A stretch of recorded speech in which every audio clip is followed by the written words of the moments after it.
Buenos días. Vamos a continuar específicamente con el contenido de la clase, observando estos efectos que ocurren cuando tenemos terremotos o movimientos sísmicos. Entonces, el terremoto es básicamente un movimiento brusco que tiene la Tierra, y esto se causa o se origina específicamente porque en algún punto eh, del subsuelo se está liberando una cantidad de energía. Entonces, esa liberación de energía lo que produce son esos movimientos específicamente asociados con el terremoto.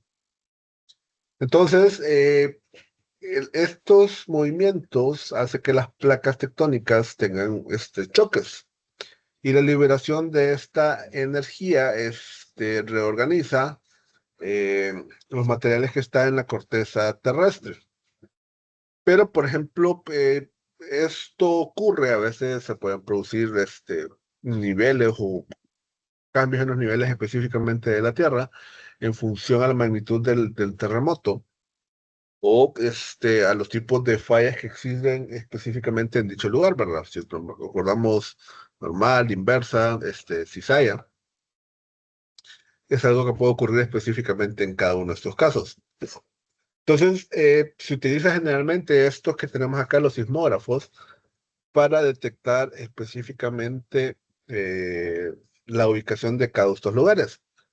Entonces, estos lugares, cuando empieza a existir un terremoto, se empiezan a mover, ¿verdad? En función de la intensidad que tenemos de dicho lugar. Pero cuando solo tenemos un sismógrafo cercano, es imposible detectar exactamente dónde ocurre. ¿Por qué? Estos equipos lo que hacen es que detectan la distancia, y esto se puede determinar con la velocidad promedio que a veces tienen estas ondas para desplazarse a lo largo del lugar. Entonces encuentran un valor. Pero, por ejemplo, si determinan que ocurrió, por ejemplo, a 10 kilómetros, no saben específicamente si fue al norte, al este, oeste o al sur. Entonces, cuando tenemos dos o más sismógrafos, entonces ahí sí es más fácil ocurrirlo, ¿verdad? Porque, por ejemplo, tenemos la ubicación de los dos sismógrafos por acá, y acá donde tengo mi dedo meñique, es la ubicación del terremoto. Entonces, este detecta que es una distancia menor y este va a detectar que es una distancia mayor. Entonces, en función a las complejidades u ubicaciones, es que se puede llegar a detectar que ocurrió en determinado lugar. Y así es como lo hacen actualmente con los diferentes terremotos que ocurren en nuestro entorno. Entonces, generalmente estos se determinan en función de estas magnitudes, de intensidad, que es la de Mercalli, o la de magnitud, que es la de Richter. El terremoto, básicamente, tenemos estos tipos de movimientos de ondas, las ondas P y las ondas S. Entonces, como observamos, al principio solo llegan las ondas P. Por ejemplo, Japón tiene tan desarrollado la observancia que tiene específicamente sobre terremotos, que cuando una onda P la detectan, encienden las alarmas, avisando a las personas que viene un terremoto. Y eso probablemente lo que les da a las personas es cuestión de segundos para buscar una zona en la cual tenga la fortaleza esperada para poder soportar específicamente este tipo de movimiento. Y cuando ya llegan las ondas S, que son las que producen el movimiento, por ejemplo, en los edificios, ya las personas esperan que estén en un lugar más protegido que en el que habitualmente se encuentran. La escala de Richter fue diseñada en 1985, mide específicamente la energía que ha sido liberada a través de una onda que se va tomando, por ejemplo, en el sismógrafo. Tiene, por ejemplo, un valor de 9 o de 10 para determinar dicho caso. En escala de Mercalli es una onda en la cual en teoría se está asociando o específicamente determinando a las capacidades que tiene dicho elemento.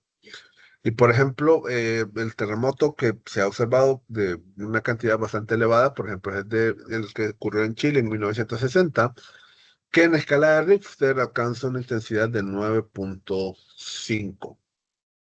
Algo que ocurre con este valor cuando lo estamos observando acá es que no es una escala lineal, sino que es como una escala logarítmica. Es decir, Si nosotros tenemos un terremoto grado 3 y un grado 4, no es que haya una pequeña diferencia, no, sino que el 4 tiene el doble de energía que la que tenía el grado 3. Y así esto se va determinando en función a estos elementos.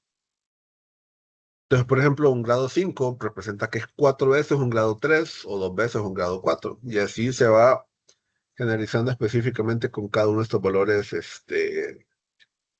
cuando más alto es el valor. Por ejemplo, en nuestra ubicación, creo que nunca superamos terremotos que estén por encima del grado 5, ¿verdad? Creo que al menos de lo que recuerdo yo, recientemente en nuestra ubicación es un terremoto 5.4. Pero, por ejemplo, los movimientos que ocurren constantemente en nuestra ubicación perdón, o andan alrededor de dicho valor. Y esta es la escala de Mercalli, que se determina estos elementos en función a ciertos objetos que se están observando. Por ejemplo, tiene 12 grados de intensidad. Por ejemplo, estas intensidades no dependen específicamente de la cantidad de energía liberada, sino que las consecuencias que tienen cada uno de estos terremotos, ¿verdad? Y, por ejemplo, sabemos que eso depende de condiciones de geología, específicamente la estructura en cada uno de estos lugares. Y esto, Mercalli, básicamente el nombre de Giuseppe Mercalli, que era un físico italiano que determinó dicho valor. Entonces, los 12 grados básicamente son estos casos. Eh, por ejemplo, ahí muestra específicamente que hay todos estos valores y en función a esto es que se determina específicamente el tipo de terremoto que está ocurriendo en dicho lugar. Esos que tenemos acá, por ejemplo, son los principales terremotos y observemos lo que tenemos al lado derecho de la imagen, que nos muestra, por ejemplo, comparado con una explosión que tuviésemos por ejemplo, este es en kilovatios, no, ¿cómo se llama? Kilos de explosivo, perdón, el KT. Entonces, por ejemplo, este que mencionábamos de Chile en 1960, creo que fue 9.5. Por ejemplo, ahí tenemos uno en Alaska en 1964, Indonesia 2004, Japón 2011. O sea, escalas casi al tope de dicho valor, ¿verdad? Rusia en 1952, Chile 2010, y así se va deteniendo. Pero, por ejemplo, este grado 8 es similar a la detonación más potente de la historia que ha existido, que fue en la Unión Soviética en 1961. Y observemos, la bomba atómica en Hiroshima, el movimiento que causó es alrededor de 6.3 grados, ¿verdad? Entonces aquí de observar en comparación a los explosivos que se tenía, ¿verdad? Por ejemplo, un tornado promedio hasta abajo de 5 grado 5, un rayo potente alrededor del grado 3 y así en función a cada uno de estos casos, ¿verdad? Entonces, esto es básicamente la anatomía que tenemos con un terremoto. Nosotros creo que siempre hemos escuchado del epicentro, pero el epicentro es la proyección de donde ocurre el terremoto hacia el nivel del suelo. En realidad los terremotos ocurren en el hipocentro y es el punto en el cual se está liberando esa cantidad de energía. Y generalmente estos suelen ocurrir en lugares donde hay fallas. Entonces aquí observamos específicamente esta falla y estas como figuras acá que tenemos en amarillo, lo que nos representa es las ondas sísmicas, cómo se van propagando específicamente a los diversos lugares. Y esas ondas sísmicas básicamente es lo que se está detectando con cada uno de estos elementos. Aquí le hemos explicado el hipocentro donde ocurre. El epicentro es la proyección a nivel del suelo en la parte superior. Entonces, del tipo de ondas que se originan con cada uno de estos elementos, hay 4 tipos: las P, las S, la L y la R. Las ondas P, el tipo de movimiento que tienen es bajo, pero como se ha observado, como expliqué anteriormente, sirven de alerta en diversos lugares. Las que sí generan un mayor cambio, por ejemplo, son las ondas S. Es un movimiento traslacional y entre mayor intensidad se tenga específicamente en dicho terremoto, entonces mayores son los cambios que van a estar ocurriendo con este caso. Por ejemplo, las ondas P no tienen mucha intensidad comparado con las ondas S. Pero, observemos acá, las ondas P tienen aproximadamente esta velocidad de traslado, mientras que las ondas P tienen aproximadamente este valor de 3.5 kilómetros por segundo. Entonces, esa diferencia de traslado es lo que permite a estos sistemas avanzados de alertar. Entonces, es la forma como se puede determinar estos elementos en estos lugares que tienen sismógrafos un tanto más avanzados. Entonces, tenemos estas otras ondas que son tipos de ondas que generalmente se detectan en su lugar, pero estos rara vez eh, son considerados de importancia específicamente en los terremotos que producen. Por ejemplo, son ciertos tipos de ondas que a veces se pueden presentar. Si recordamos la forma de las ondas S, tiene más o menos esta forma, como una especie de señal sinusoidal que está produciendo específicamente el movimiento en la Tierra por algunos lugares. Pero muchas veces puede ser, por ejemplo, un movimiento elíptico, que es un tanto más prolongado en medida horizontal, o en forma de cizalla, como las ondas Lobs, que también pueden causar específicamente estos cambios en dicho lugar. Entonces, la actividad sísmica coincide específicamente con los puntos en los cuales tenemos los choques de las placas tectónicas. Si observamos todas estas ubicaciones acá, los puntos en rojo o anaranjados, es básicamente lugares donde tenemos contacto entre placas. Entonces, esto nos confirma que generalmente los terremotos están ocurriendo en dichos lugares donde ya se tiene específicamente placas tectónicas. Entonces, es algo que se debe tener en cuenta para determinar el comportamiento de estos elementos. Entonces, podemos tener riesgos sísmicos, que por ejemplo, puede ser movimientos en tierra, separación de estos elementos, o a veces se puede originar tipos de movimientos asociados con estos casos, por ejemplo, los incendios, demás causas que pueden ir ocurriendo en cada uno de estos lugares. Entonces, al final, nosotros tenemos que hacer como un análisis que es similar a esta imagen que está en la parte derecha superior, en la cual, por ejemplo, si tenemos vulnerabilidad sísmica, si se han registrado pérdidas sísmicas o peligrosidad sísmica, entonces tenemos un riesgo sísmico. Y si tenemos un riesgo sísmico, es algo en lo cual nosotros tenemos que actuar para intentar reducir específicamente dicho elemento. Entonces, las gravitaciones básicamente es algo que a veces ocurre específicamente con el movimiento de estos tipos, en los cuales generalmente ocurre por el peso propio que a veces ocurre en estos lugares, ¿verdad? Y esa inestabilidad, dependiendo de ciertas estructuras o aguas que están corriendo en el subsuelo, puede hacer de que esto sea mayor o menor. Entonces, ¿qué origina estos movimientos? Saturación del material, exceso de inclinación.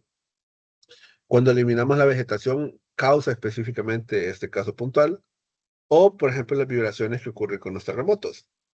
Por ejemplo, cuando tenemos saturación de agua, lo que ocurre es que en el subsuelo lo que tenemos es más como incrementó específicamente la participación del agua. Es decir, que las partículas que antes estaban unidas, quizás ahora tienen un grado de separación un tanto mayor debido al agua que está en dicho lugar. Entonces, dependiendo de la inclinación, esto puede causar de que al final esas partículas caigan específicamente en este caso. Bueno, y aquí es específicamente lo mismo que explicaba anteriormente. Estos lugares a veces sí dependen de la presencia de agua, o a veces ocurre tiempo posterior a cuando esto ocurrió, que si la inclinación es mucha, entonces la probabilidad de que se separe y que termine cayendo es bastante elevada. Y a veces esto ocurre, por ejemplo, en zonas donde no quizás ocurrió la primera lluvia, sino que ocurre la tercera o la cuarta lluvia. Entonces, son condiciones que se deben de analizar. La vegetación, básicamente con sus raíces, ayuda como a amarrar o a retener específicamente el contenido que se tiene en dicho lugar. Entonces, cuando estamos eliminando vegetación en zonas de montaña, lo que quizás estamos habilitando es que ocurran este tipo de movimientos. Y las vibraciones, por ejemplo, de un terremoto, es algo que también ocurre. Creo que esta imagen es de El Salvador, que se vino a esa montaña específicamente posterior a un terremoto o movimiento sísmico que ocurrió en dicho lugar. También se combinó, creo que habían lluvias específicamente previo, y entonces esa combinación de lluvias más el terremoto es lo que causó que se ocurriera específicamente ese deslave. Entonces, estos procesos gravitacionales, o que ocurren específicamente a los desniveles que se tienen en dicha zona, puede ser de material implicado, de movimiento exhibido o de velocidad de movimiento. Por ejemplo, si hablamos en función al tipo de material, esto básicamente va a depender de la masa o material que tengamos consolidado o no específicamente en dicho lugar. Por ejemplo, en las condiciones que se observan en estas imágenes, ocurre un punto que se fue produciendo y que quizás si se llega a producir específicamente ese tipo de movimiento fue por eh, cosas que se podían observar, que se pudo prevenir, pero que probablemente por un lugar remoto o la baja respuesta que a veces puede existir en las autoridades, no se toca específicamente dicho lugar. Si es en función al tipo de movimiento, también puede ocurrir esto, si es desprendimiento, si es deslizamiento o si es un flujo, cuando esto está, por ejemplo, asociado con una corriente que ocurre en dicho lugar, ¿verdad? Por ejemplo, si es desprendimiento, acá básicamente lo que ocurre son estas especies de escarpes o acumulación de rocas sueltas en determinadas ondas, que básicamente lo que provoca es un talud, es decir, como un movimiento de estas rocas que se libera de dicho elemento. Si hablamos de deslizamientos, básicamente aquí lo que tenemos es como este movimiento de bloques de rocas que se están liberando. Y esto básicamente generalmente son causados, por ejemplo, por elementos como presencia de agua, fracturas en el propio lugar o terremotos que originan específicamente ese movimiento, ¿verdad? Entonces, esto provoca deslizamientos que pueden ser de planar o de roca, de rotación o desplome, o traslacionar específicamente en este caso. Si es planar, lo que tenemos específicamente son como ubicaciones que tenemos en la parte superior que caen, tal cual como la tenemos en la parte superior, está cayendo específicamente en dicho lugar y aquí se observa específicamente con esta imagen, ¿verdad? Antes estaba prendida en la parte superior y en la actualidad no está ocurriendo de esa forma. Rotacional básicamente por un movimiento que se tiene en la superficie y esto va cayendo, pero no caen todos conjuntos, sino que van cayendo como en diversos niveles, como se observa específicamente en esta imagen. O traslacional, como el caso que se tenía en la superficie, era como una parte del terreno que se tenía específicamente. Entonces, a través de la pendiente, se pierde la estructura interna que éste tenía. Y esto generalmente se le suele dar el nombre de avalanchas. Entonces, en un punto se liberó o ya no se pudo retener o mantener en contacto específicamente el material en dicha zona. Se libera y termina cayendo a dicho lugar.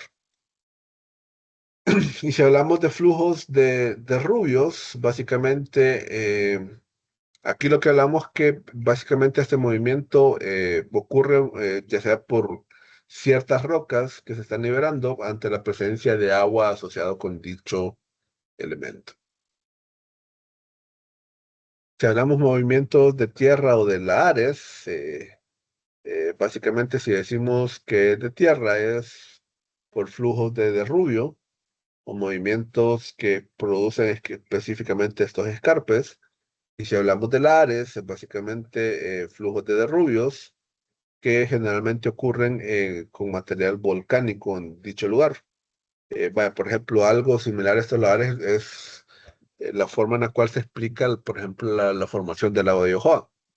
El lago de Yohoa se determina que antes en dicho lugar existía un volcán y que ocurrió algo similar y que básicamente selló pues, como la parte norte que tiene el lago que también es una salida de agua que se utiliza, por ejemplo, para las represas Río Lindo y Cañaveral, y que básicamente es lo que ayuda a que se retenga el agua específicamente en dicha ubicación, ¿verdad?